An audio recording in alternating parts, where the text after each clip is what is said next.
Hi students, in this session I am going to explain point effects from the chapter solid state. I find that some of the students often get confused with the concepts, and if the questions are little bit twisted, they are not in a position to give the correct answer. They are little bit confused.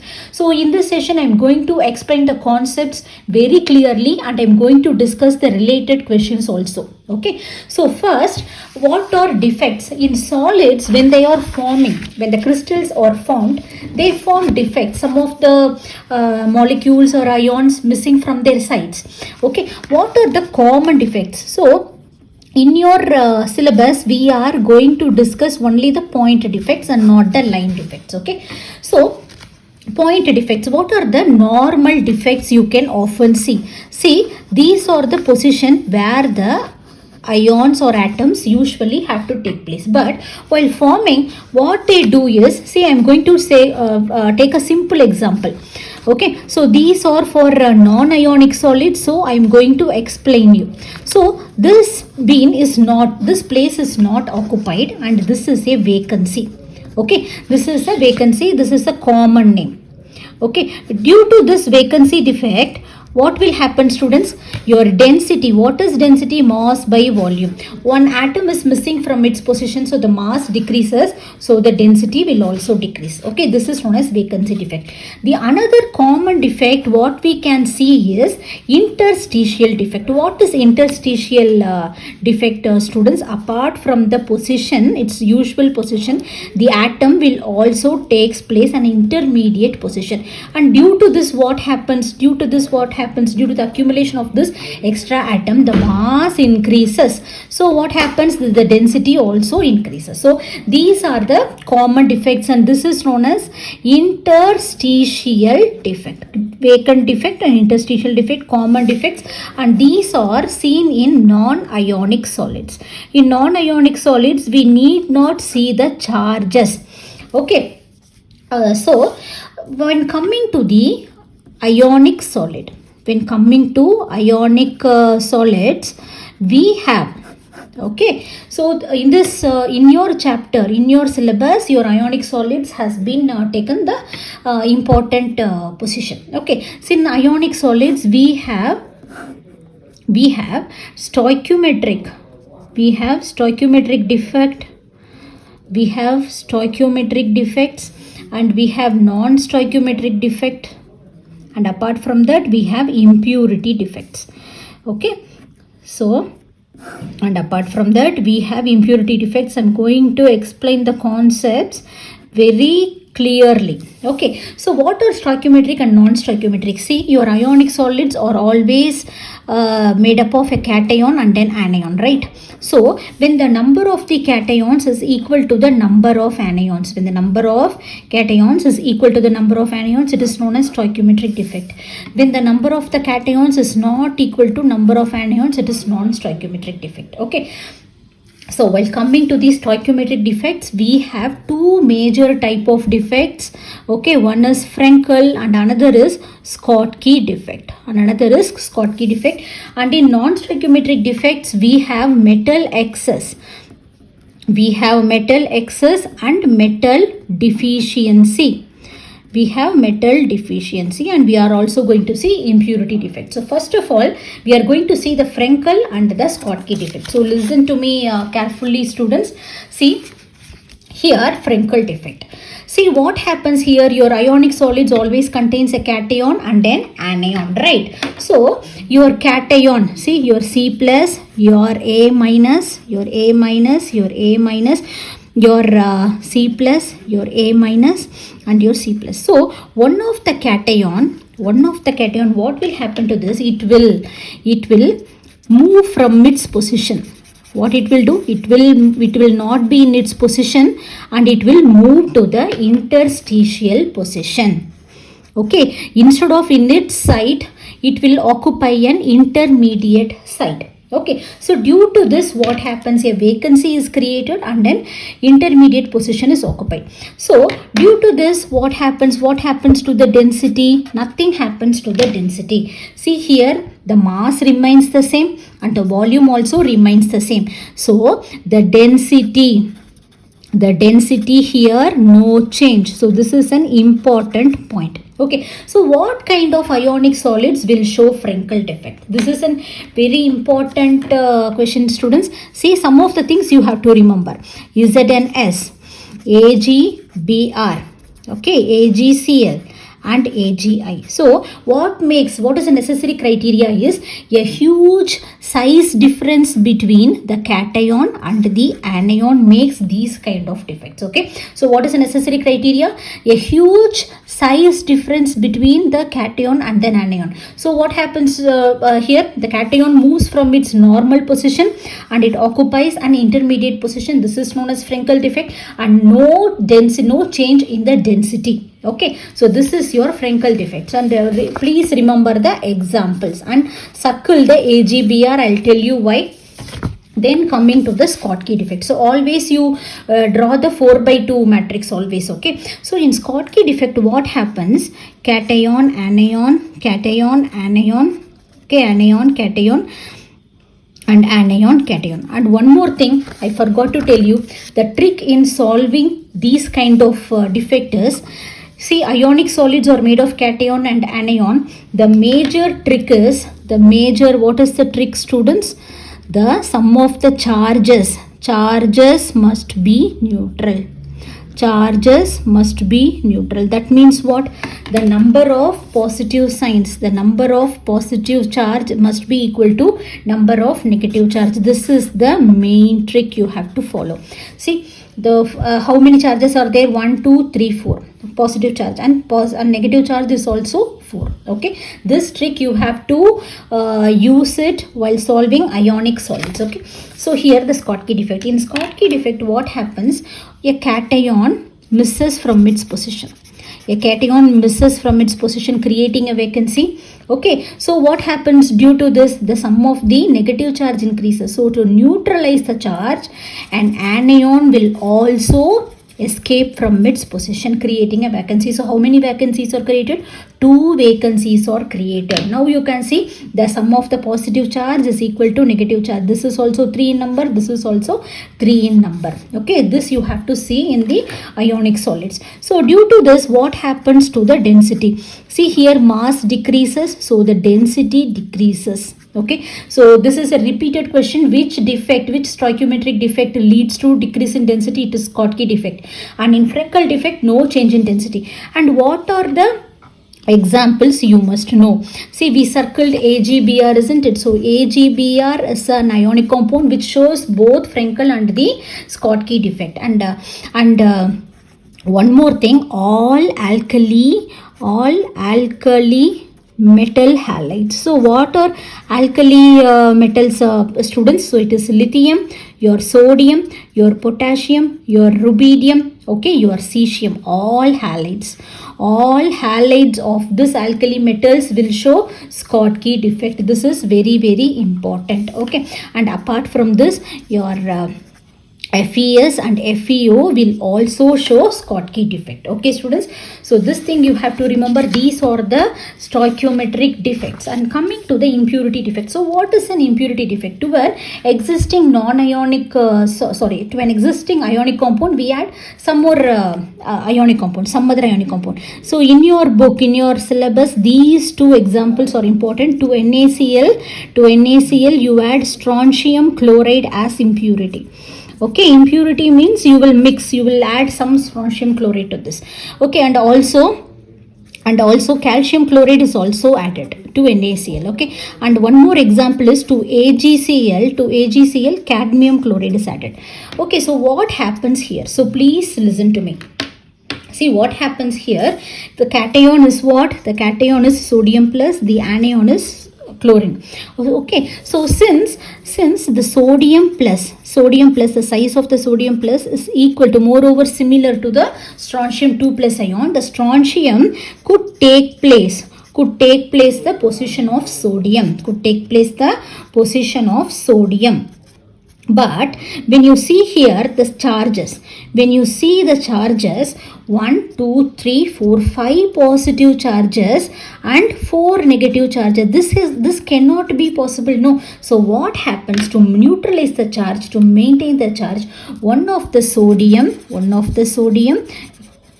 okay, escapes from its position, creating a vacancy. So what you have to know from this, now it is 4, okay, the charge has been balanced. So now this is the trick.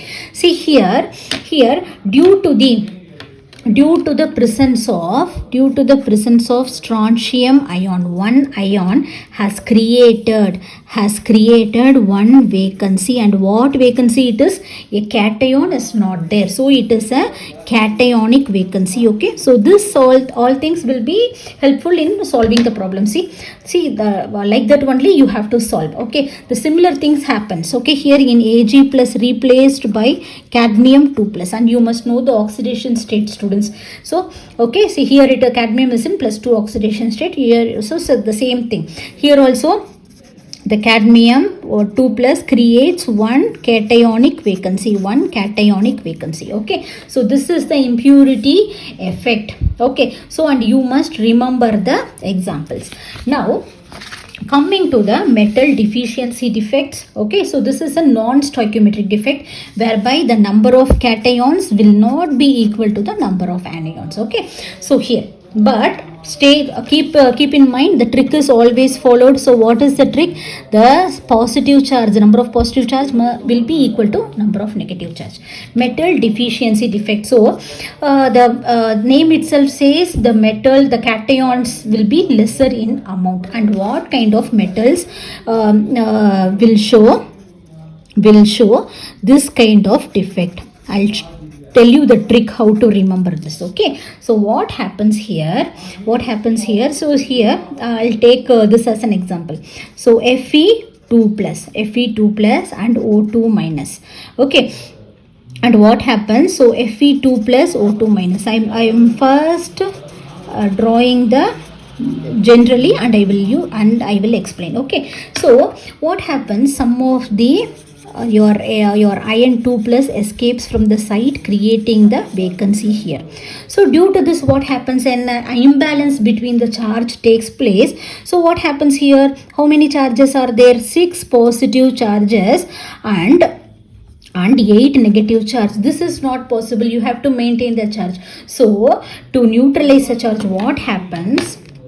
Fe2 plus here, no, it get oxidized to Fe3 plus. Okay, now you got one more charge, now it is 7. Now also it is not balanced. So again this Fe2 plus will oxidize to Fe3 plus. Now the charge is 8 to 8. Okay, so what do you infer from this? See, one cationic vacancy is there. So what is there? There is one cationic vacancy. One cationic vacancy is equal to, so 2 Fe3 plus ions. Okay, so you arrived at this, no? So always draw this 4 by 2. You need not draw no elaborately, just do this and make sure your charges are balanced. Okay, and what is the trick to remember? See, all these metals have 2 oxidation states. Okay, they must be in a position to possess 2 oxidation states. Okay, so then only it can oxidize to a higher number. Okay, for this, so this is the trick. Please remember your nickel and your iron.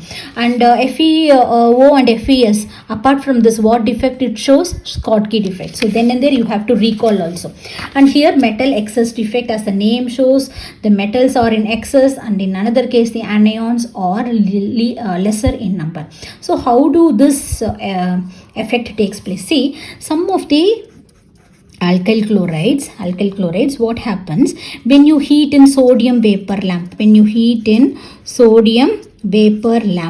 Okay, you are heating it.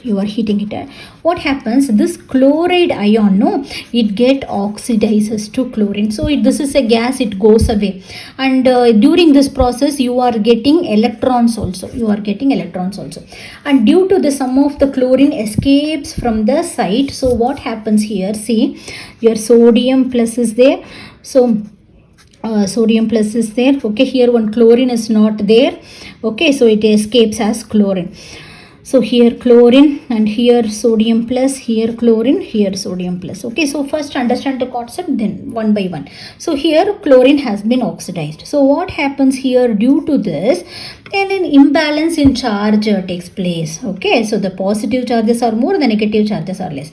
So to balance the charge, what happens? The electrons so produced during the oxidation will occupy. Now the positive and the negative charges are equal. Okay, so this electron site we call it as F center. In German, this center, it's the origin of colors. Okay, so these, when there is a presence of electron, these kind of defects will leads to colors.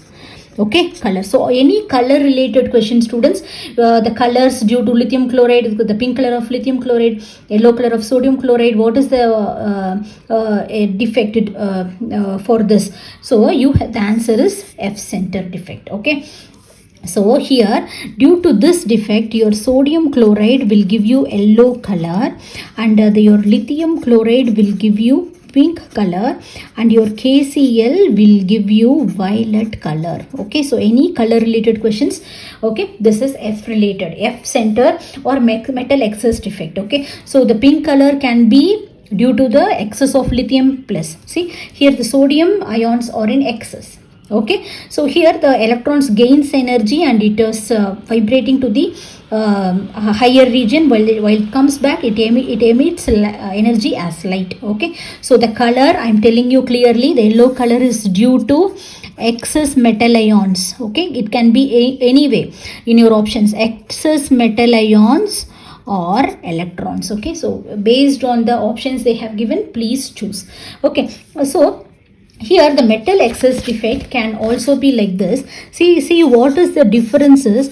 Here the electron occupied the anionic site. Here one more example. Here when you heat zinc oxide, what happens is your zinc 2 plus will remain as such and oxygen will oxidize. The oxygen will oxidize, leaving behind your zinc 2 plus. So what happens here, apart from the normal positions, these excess zinc 2 plus ions will take the intermediate position. To neutralize the charge, your electrons will also take the interstitial position. Why there are two electrons? Because it is Zn2 plus. Okay, so these electrons, these are also called F centers. Okay, all these F centers, more the number of electrons, okay, more will be the color. Okay, so know the difference here. It has occupied, the zinc oxide has occupied the intermediate position, and here no intermediate positions are occupied, only the vacant anionic site has been occupied by the electron. Okay students, so I hope this is very clear to you. So now I am going to solve the problems. Okay, so the cations are present in the interstitial sites. In which defect interstitial position is occupied? In this given options, only your Frenkel defect, isn't it? So your interstitial position has been occupied, so the answer is Frenkel defect. Which of the following defects does KBr show? This we have not studied in particular, but I have given you a clue that all alkali metal halides will show. See, this is your K, potassium halide, KBr. Okay, so it will show Schottky defect. Okay, so even they will ask cesium chloride also. So that is also an alkali metal halides, it will show Schottky defect. Doping of AgCl crystals with cadmium chloride. Doping means adding as impurity. Okay, so the impurity defect, what they are asking, due to this what happens? See, due to this what happens? So think like AgCl cadmium. So when a cadmium 2 plus you add, one cationic vacancy has been created. So no Schottky defect, no Frenkel defect, no formation of F centers. This is known as substitutional cation vacancy. See, why it is substitutional? What does it mean? Because you are substituting one metal with the other metal. That is why. Okay, so a cationic vacancy is created. So the option is C. Okay, So like that, students, you have to read the concepts and you have to apply it. That's all. So if sodium chloride is doped with 10 to the power of minus 3 mole percentage of strontium chloride, what is the concentration of cation vacancy? This is a little bit tricky questions, but the answer is very simple. See, what happens here? What happens here when one strontium 2 plus ion you add, it creates how many vacancies? It creates one vacancy. Okay, so simple. See here, one strontium 2 plus ion will create one vacancy, cationic vacancy, correct? So 10 to the power of minus 3 mole percentage, they are given in some concentration, that's all, will create 10 to the power of minus 3 mole percentage vacancy only. Okay, this is clear. So one creates one, so this many they are given in some concentration, that's all. Okay, so this is very simple. And AgCl is crystallized from molten AgCl containing a little cadmium chloride, containing a little impurity. So you must be clear with the concept. Okay, so this is also impurity defect. The solid obtained will have cationic vacancies equal to number of cadmium 2 plus ions incorporated. Cationic vacancies will be double the number of cadmium 2 plus ions. Anionic vacancies neither cationic nor anionic. See here, see, one cadmium 2 plus ion will create only one vacancy, so the number is being equal. Okay, so the cationic vacancies will be equal to the number of cadmium 2 plus ions incorporated. Okay, so very simple. So here the lattice defect per 10 to the power of 15 NaCl is 1. What is the number of defects in a mole of NaCl? See, this is very straightforward question they have asked. See, this is the number of atoms, this is the number of molecules, you can say. So here what they are telling, if you take 10 to the power of 15 NaCl molecules, you will have one defect. What is the number of defects in 1 mole of NaCl? What is how many molecules are there in 1 mole? It is Avogadro number, 6.02 into 10 to the power of 23. That's all. Okay, so 6.02 into 10 to the power of 23 NaCl molecules will have divided by cross multiplication. That's all. Will have 6.02 into 10 to the power of 8 defects. It's a very straightforward question, that's all. And one more thing, and a number of Ni3 plus ions in this compound, it has a defect. It's a non-stoichiometric defect. See, it is not 1 to 1. For if you make it as a whole number, your nickel is 98 and your oxygen is 100. How many nickel 3 plus ions are there? They are asking. See, here it is a metal deficiency defect, and we have same thing only. See here, if I write like this, instead of iron 2 plus, it is nickel 2 plus. Okay, there will be one vacancy, and 2 Ni3 plus ions, so one cationic vacancy will be equal to 2 Ni3 plus ions. How many vacancies are there? This is 100, means there are 2 vacancies. If there are 2 cationic vacancies, there will be 4 Ni3 plus ions. Okay, so the answer is 4. Okay, I hope this video helped you. Okay, thanks for watching.